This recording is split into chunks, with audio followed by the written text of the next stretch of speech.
આગળ વધીએ બોટાદથી સમાચાર। સાગાવદર ગામે ઇકો પાણીમાં તણાઈ જવાનો મામલો। ઇકો કારમાં સવાર તમામ 7 લોકોના મોત। આજે કુલ 5 લોકોના મૃતદેહ મળ્યા। ઇકોમાં કુલ 9 લોકો સવાર હતા, જેમાં 7 લોકો ગુમ હતા।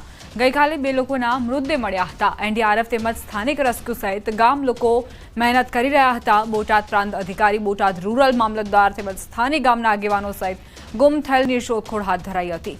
કારિયાણી ગામના તળાવમાંથી મળી આવેલી 5 ડેડ બોડીનું પોસ્ટમોર્ટમ કરવામાં આવશે। સંવાદદાતા વિજય જોડાઈ ગયા છે વધુ જાણકારી સાથે। વિજય, કઈ રીતે આ દુર્ઘટના બની હતી અને અત્યારની શું સ્થિતિ, કેટલા લોકોને સુરક્ષિત બહાર કાઢવામાં આવ્યા?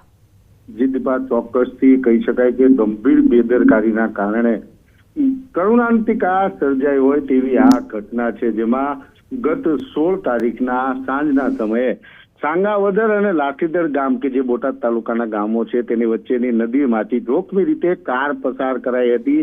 જે ઇકો કારમાં કુલ 9 જેટલા લોકો સવાર હતા, જેમાંથી 2 લોકોનો આબાદ બચાવ થયો હતો, પરંતુ અન્ય જે 7 લોકો છે તે પાણીના પ્રવાહમાં કાર સાથે તણાઈ ગયા બાદ ગઈકાલે એટલે કે 17 તારીખના રોજ 2 લોકોના મૃતદેહ મળી આવ્યા હતા અને ત્યારબાદ આજે વહેલી સવારથી જ એનડીઆરએફ, રૂરલ, સ્થાનિક પ્રાંત અધિકારીઓ સહિતના સ્થાનિક લોકો દ્વારા મૃતદેહોનું શોધખોળ હાથ ધરવામાં આવી હતી। ત્યારબાદ વહેલી સવારથી કારિયાણી ગામના તળાવ વિસ્તારમાંથી એક બાદ એક આજે કુલ 5 જેટલા જે મિસિંગ પર્સનો હતા એ 5ના મૃતદેહ હાલ એક બાદ એક મળી ચૂક્યા છે અને તમામ 5 અને ગતરોજ મળેલા 2 એમ કુલ 7 લોકોના મૃતદેહોને બોટાદ સરકારી સોનાવાલા હોસ્પિટલ ખાતે પોસ્ટમોર્ટમ અર્થે ખસેડવામાં આવ્યા। આભાર વિજય। વરસાદનું આગમન થતાં જ અમદાવાદ શહેરના રહીશોને ભારે હાલાકીનો સામનો કરવાનો વારો આવ્યો છે। દર વર્ષે ચોમાસામાં ગોદરેજ ગાર્ડન સિટીના રસ્તાની બિસ્માર હાલત જોવા મળે છે। સ્થાનિકો પણ ખરાબ રોડ રસ્તાને લઈ પરેશાન। મનપા તંત્ર કામગીરીમાં બેદરકારી દાખવતા હોવાના આક્ષેપ કરી રહ્યા છે।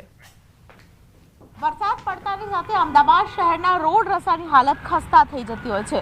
અમદાવાદના ગોદરેજ ગાર્ડન સિટી પાસે છું અને ગોદરેજ ગાર્ડન સિટી પાસે એક તરફ આપ જુઓ તો અમદાવાદ મહાનગરપાલિકા દ્વારા જે કામ કરવામાં આવ્યું છે તે અંગે ખોદકામ કરવામાં આવ્યું છે।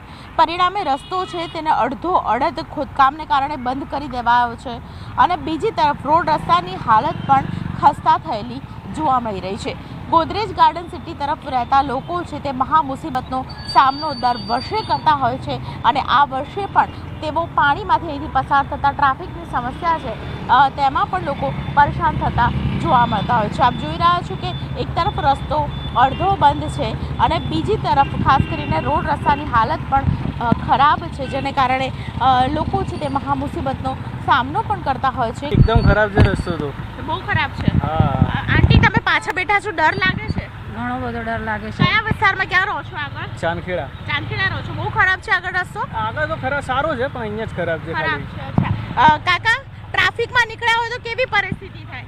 અત્યારે તો ગંભીર પરિસ્થિતિ થાય છે મેડમ, કેમ કે અમને પાણી બહુ વધારાનું ભરાઈ જાય છે અહીંયા। આ ખાડા ખપચાના હિસાબે 2 વ્હીલરવાળા 4 વ્હીલરવાળા વચ્ચે ફસાઈ જાય છે, એના કારણે પબ્લિકને બહુ તકલીફ પડે છે મેડમ।